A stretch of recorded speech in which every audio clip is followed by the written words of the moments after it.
Di sirkus besar kehidupan publik Amerika, susah banget deh nyari dua dalang sirkus yang lebih gede dari Donald J. Trump dan Elon Musk. Di satu sisi, ada pengusaha properti yang jadi bintang TV realitas, terus jadi Presiden Amerika Serikat. Orang ini bangun mereknya dari menara berlapis emas, rapat umum yang membara, dan seni bernegosiasi. Dunianya penuh slogan nasionalis, proteksionisme ekonomi, dan kecintaan yang mendalam pada bahan bakar fosil. Dia ngomong langsung ke basis pendukungnya yang merasa ditinggalkan oleh dunia modern. Janji mau bikin Amerika hebat lagi dengan memutar waktu ke masa keemasan yang mereka bayangkan. Dia, dalam banyak hal, adalah seniman, pertunjukan, kekuatan, dan pengaruh tradisional yang paling top. Di sisi lain, ada yang ngaku-ngaku teknokingnya Tesla, orang yang coba menjajah Mars pakai SpaceX, dan orang yang beli Twitter cuma buat nunjukin sesuatu. Elon Musk itu perwujudan ambisi Silicon Valley yang futuristik, seringkali kacau. Dunianya dipenuhi mobil listrik, roket yang bisa dipakai ulang, antarmuka otak komputer, dan keyakinan bahwa teknologi bisa dan akan menyelesaikan semua masalah umat manusia. Dia mewakili visi globalis, di mana batas negara itu kurang penting dibanding batas inovasi yang tak terbatas. Dan masa depan ditenagai oleh baterai dan sinar matahari, bukan batu bara dan minyak. Dia adalah nabi masa depan yang banyak orang bahkan susah bayangin. Jadi, apa yang terjadi kalau dua kekuatan alam ini, dua raksasa dari alam semesta yang beda banget, terpaksa berbagi panggung yang sama? Kamu bakal dapet drama politik dan budaya yang lebih nggak terduga daripada satu musim acara TV realitas, dan taruhannya lebih tinggi dari peluncuran SpaceX. Hubungan mereka itu kayak roller coaster yang epik banget. Ayunannya liar dari aliansi hati-hati sampai perang terbuka di depan umum. Ini cerita tentang ego, kekuasaan, dan dua visi yang sangat berbeda untuk masa depan Amerika dan dunia. Ini bukan cuma sekadar perbedaan pendapat politik biasa. Ini adalah benturan peradaban yang dimainkan di media sosial, biar semua orang bisa lihat. Saga Trump versus Musk ini lebih dari sekadar perseteruan selebriti. Ini adalah cermin yang merefleksikan perpecahan mendalam di Amerika modern. Ini adalah penjaga lama versus penjaga baru, era industri versus era digital, orang kuat populis melawan visioner tekno-libertarian. Kisah mereka itu menarik dan kadang menakutkan melihat bagaimana kekuasaan dijalankan di abad ke-21. Ini menunjukkan bagaimana hubungan pribadi antara tokoh-tokoh yang sangat berpengaruh bisa membentuk kebijakan nasional, mempengaruhi pemilihan, dan menimbulkan gelombang kejut di ekonomi global. Kencangkan sabuk pengamanmu, karena perjalanan ini bakal bergelombang. Percaya atau enggak, ada masanya Donald Trump dan Elon Musk itu satu tim atau setidaknya pura-pura begitu di depan kamera. Dulu, tahun 2016, setelah kemenangan pemilu Trump yang mengejutkan, pemerintahan baru itu lagi nyari cara buat bangun jembatan sama komunitas bisnis, bahkan sama para ahli teknologi di Silicon Valley yang skeptis. Musk, yang selalu pragmatis, ngelihat ini sebagai kesempatan buat dapat tempat di meja, di mana keputusan-keputusan besar dibuat. Dia nerima tawaran jadi anggota dua dewan penasihat bisnis Presiden Trump. Sebuah langkah yang bikin banyak orang di kalangan teman-teman teknologinya yang berhaluan liberal ngangkat alis, tapi masuk akal banget dari sudut pandang strategis. Untuk sesaat, kayaknya ini kemitraan yang nggak mungkin, tapi bisa aja nguntungin. Ini dia presiden. Orang yang kampanye buat ngembaliin pekerjaan manufaktur gaya lama, kerja bareng CEO yang seluruh model bisnisnya itu berdasarkan ngerusak industri-industri itu dengan otomatisasi dan teknologi hijau. Musk secara terbuka bilang, dia berharap bisa gunain posisinya buat ngasih masukan soal kebijakan-kebijakan yang penting buat masa depan, termasuk isu utamanya, perubahan iklim. Dia berharap dengan berada di dalam ruangan, dia bisa ngarahin pemerintahan Trump ke jalur yang lebih ramah sains, ambisi yang mulia, meskipun mungkin naif. Tapi bulan madu politik ini udah ditakdirkan buat nggak bertahan lama. Keretakan mendasar dalam aliansi mereka adalah isu yang nggak mau dikompromiin sama kedua orang itu, perjanjian iklim Paris. Musk udah bangun kerajaannya dengan premis bahwa perubahan iklim itu ancaman eksistensial yang butuh pergeseran global ke energi terbarukan. Tesla itu bukan cuma perusahaan mobil, itu adalah misi suci. Trump, di sisi lain, ngelihat perjanjian Paris itu sebagai kesepakatan yang buruk buat Amerika. Fakta internasional yang ngancurin pekerjaan dan ngeduluin kepentingan negara lain daripada kepentingannya sendiri. Dia udah janji ke pendukungnya bakal keluar. Dan dia orang yang megang omongannya soal itu. Titik puncaknya datang di bulan Juni 2017. Ketika Trump secara resmi ngumumin bahwa Amerika Serikat bakal mundur dari perjanjian iklim Paris, posisi Musk jadi nggak bisa dipertahanin. Dia nggak bisa ngasih kredibilitasnya ke pemerintahan yang secara aktif nolak apa yang dia anggap sebagai kenyataan ilmiah.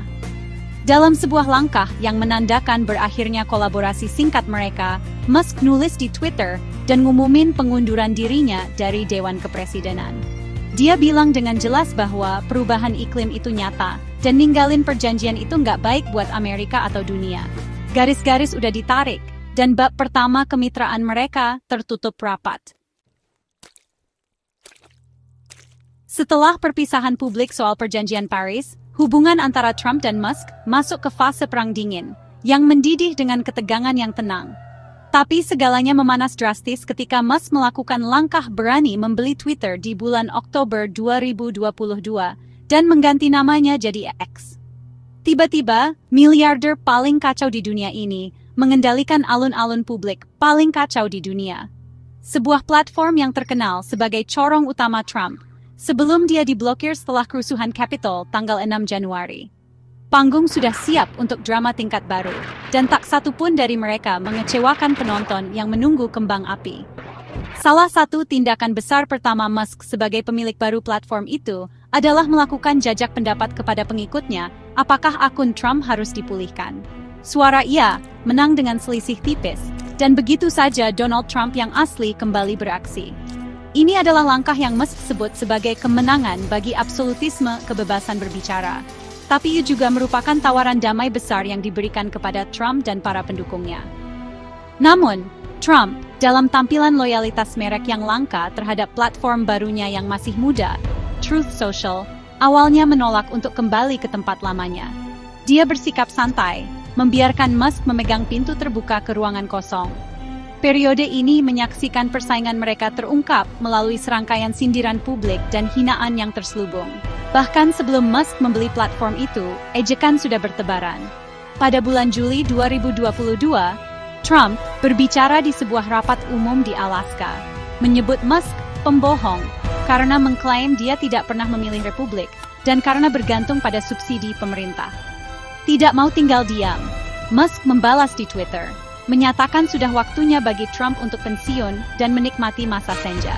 Dia bahkan menyarankan bahwa mantan presiden itu terlalu tua dan membawa terlalu banyak drama untuk mencalonkan diri lagi pada 2024.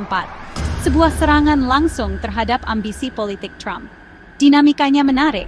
Musk memegang kunci kerajaan lama Trump, sebuah platform dengan jangkauan global yang masif, sementara Trump mencoba membangun kerajaan baru di Truth Social.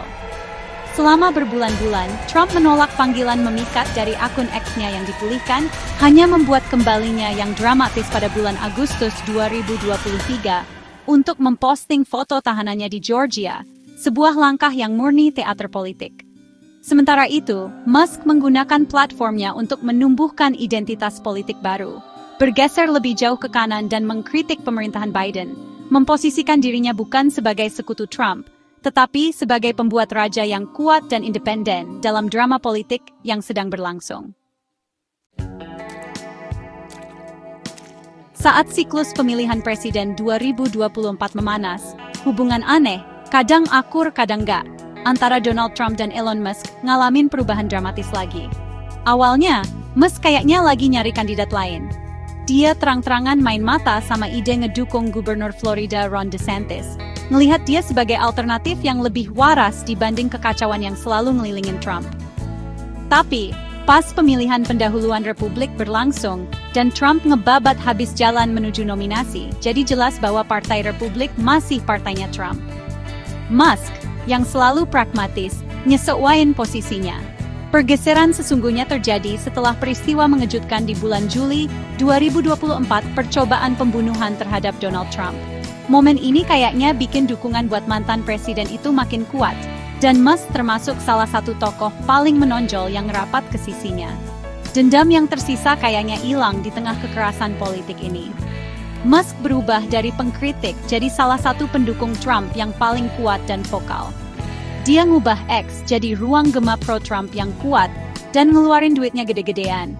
Kabarnya nyumbang ratusan juta dolar ke Super PAC pro-Trump, bikin dia jadi salah satu donatur Republik terbesar di siklus itu. Aliansi baru ini terpampang jelas buat dilihat dunia. Musk ngundang Trump buat wawancara profil tinggi di X, pakai topi Make America Great Again, dan bahkan nyatain diri sebagai MAGA gelap. Dia nggak lagi cuma pemilik platform yang simpatik, dia adalah peserta aktif dan antusias dalam kampanye. Buat kampanye Trump, ini adalah kudeta yang luar biasa. Mereka sekarang dapat dukungan dari salah satu visioner teknologi terkaya dan paling berpengaruh di dunia, orang yang bisa nguasain berita utama global cuma dengan satu postingan, dan yang ngendaliin saluran komunikasi penting buat pesan politik mereka. Tarian mereka adalah masterclass dalam oportunisme politik. Trump dapat duit, platform, dan kredibilitas dunia teknologi yang sangat dia inginkan.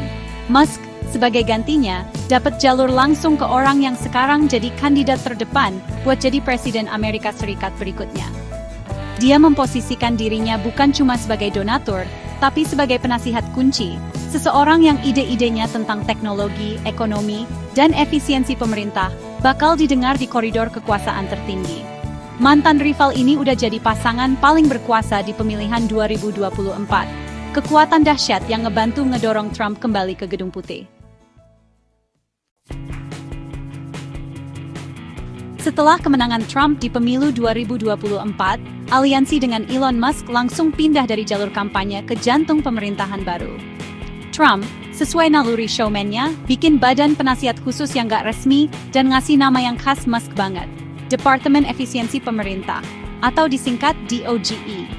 Itu adalah sindiran ke mata uang kripto Dogecoin yang Musk dukung banget, perpaduan sempurna antara budaya meme dan kebijakan serius.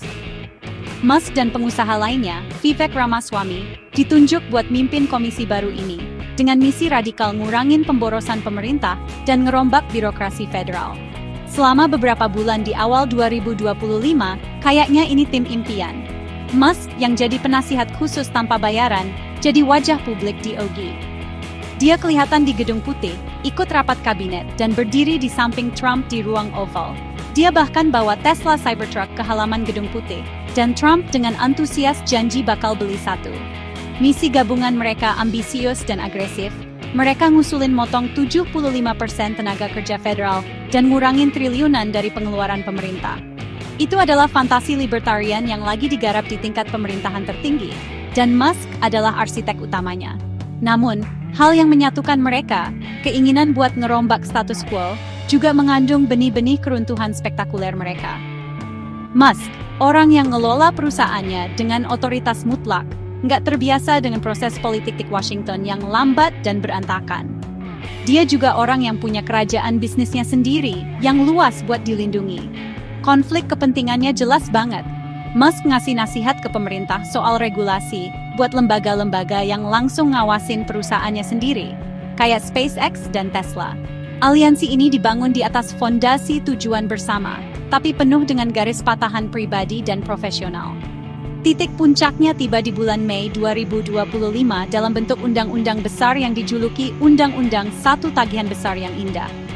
Sementara Musk sibuk memperjuangkan efisiensi, pemerintahan Trump ngedorong undang-undang yang, menurut para kritikus, bakal ningkatin defisit nasional secara besar-besaran.